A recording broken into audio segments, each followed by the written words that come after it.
inspirarnos alejamiento o terror. Pero, desde que han sido desgraciadamente cometidos, hay que saber tomar su partido y no librarse a estériles remordimientos. Su efecto es vano, puesto que no ha podido preservarnos, nulo. Puesto que no lo repara, es pues absurdo librarse a ello, y más absurdo todavía, temer ser desgraciado en el otro mundo si hemos sido lo suficientemente felices de haber escapado de serlo en este.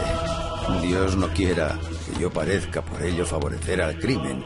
Es necesario seguramente evitarlo tanto como se pueda, pero es por razón que hay que saber huirle, y no por falsos miedos que no llegan a nada y cuyo efecto es de inmediato destruido en un alma un poco firme. La razón, amigo mío, sí, la razón sola debe advertirnos que perjudicar a nuestros semejantes no puede nunca hacernos felices, y a nuestro corazón que contribuir a su felicidad es lo más grande para nosotros que la naturaleza nos haya acordado sobre la tierra. Toda la moral humana está encerrada en estas solas palabras: haz a los otros tan felices como deseas serlo tú mismo, y no les hagas nunca más mal que el que tú deseas recibir. He ahí, amigo mío, he ahí los únicos principios que debemos seguir, y no hay necesidad ni de religión ni de Dios para gustar y admitir eso. No hay necesidad más que de un buen corazón. Pero siento que me debilito. Predicador, deja tus prejuicios. Sé hombre, sé humano, sin temor y sin esperanza. Deja ya tus dioses y tus religiones. Todo eso no es bueno más que para poner el hierro en la mano de los hombres, y el solo nombre de todos esos horrores ha hecho vertir más sangre sobre la tierra que todas las otras guerras y las otras plagas a la vez. Renuncia a la idea de un otro mundo. No lo hay. Pero no renuncies al placer de ser feliz y de hacerlo en este. Esa es la única manera que la naturaleza te ofrece de duplicar tu existencia o de extenderla. Amigo mío, la voluptuosidad fue siempre el más querido de mis bienes. La he incensado toda mi vida y he querido terminar en sus brazos. Mi fin se aproxima. 6 mujeres más bellas que el día están en ese gabinete vecino. Las reservaba para este momento. Toma tu parte. Intenta olvidar sobre sus senos, siguiendo mi ejemplo, todos los vanos sofismas de la superstición y todos los imbéciles errores de la hipocresía. Nota. El moribundo llamó. Las mujeres entraron y el predicador se volvió en sus brazos un hombre corrompido por la naturaleza, por no haber sabido explicar lo que era la naturaleza corrompida. Pensamiento. Dios es absolutamente para el hombre lo que son los colores para un ciego de nacimiento. Le es imposible figurárselos. Pero ¿se os dice acaso? Sin embargo, esos colores existen. Así, si ese ciego no se los figura, es falta de sentido, pero no falta de existencia de la cosa. Igualmente, si el hombre no comprende a Dios, es falta de sentido, pero no falta de la cierta existencia de ese ser. Y he ahí precisamente donde yace el sofisma. El nombre y las propiedades o diferencias de esos colores no son sino cosas de convenciones, dependientes de la necesidad en que nuestros sentidos nos han puesto de diferenciarlos. Pero su existencia es frívola, es decir, que es muy frívolo decir que una cinta teñida en color pardo sea efectivamente parda. No hay otra cosa de real en eso que nuestras convenciones. Dios es igual.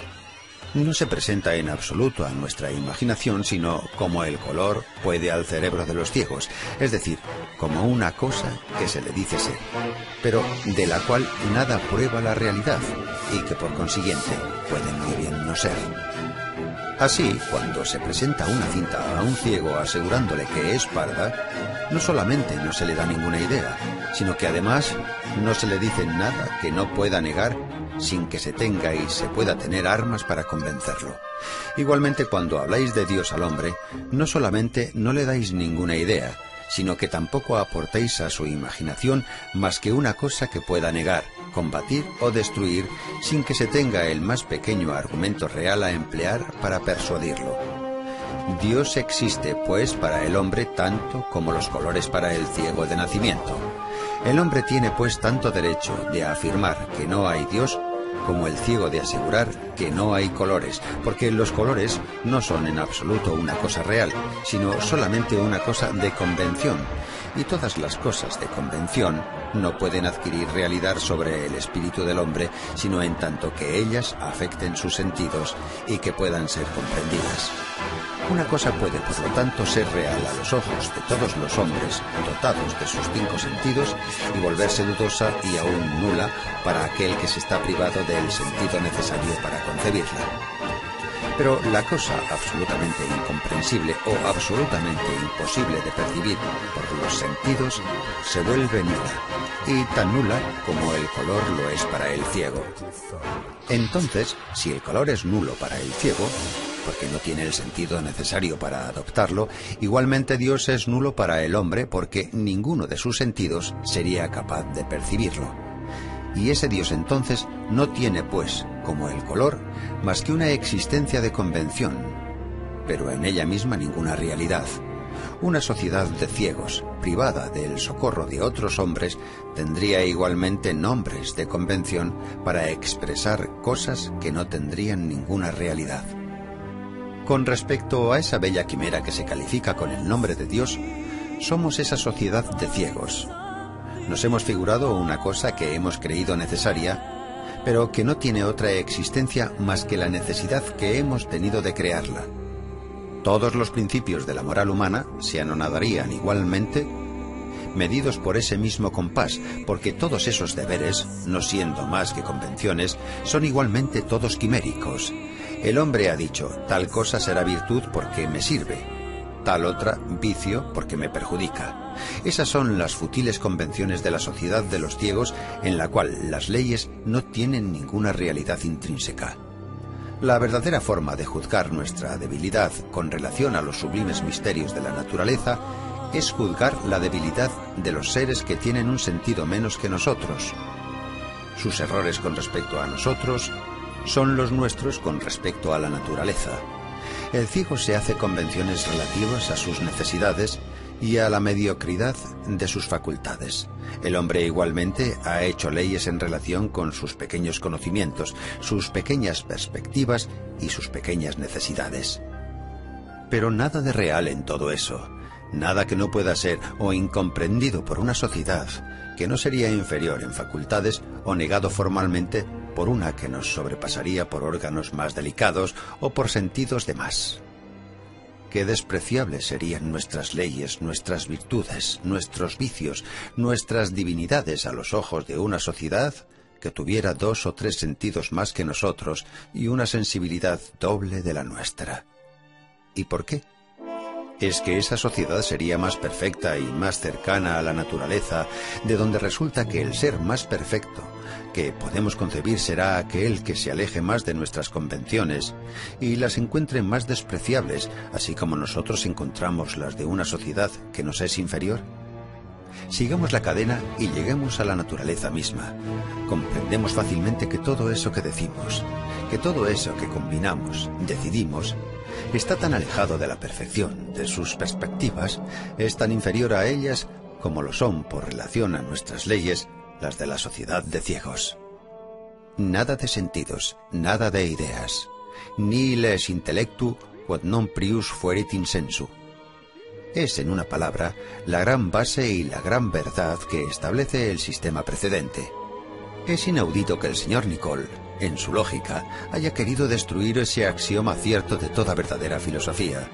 Introduce, pretende, en nuestro espíritu otras ideas que aquellas adquiridas por los sentidos, y una de esas grandes ideas que pueden llegar a nosotros, abstracción hecha de los sentidos, es pienso, luego existo. Esta idea, dice ese autor, no tiene ningún sonido, ningún color, ningún olor, etc. Por lo tanto, ella no es obra de los sentidos. ¿Puede uno refregarse tan servilmente en el polvo de la escuela como para hacerse razonamientos de una falsedad tal?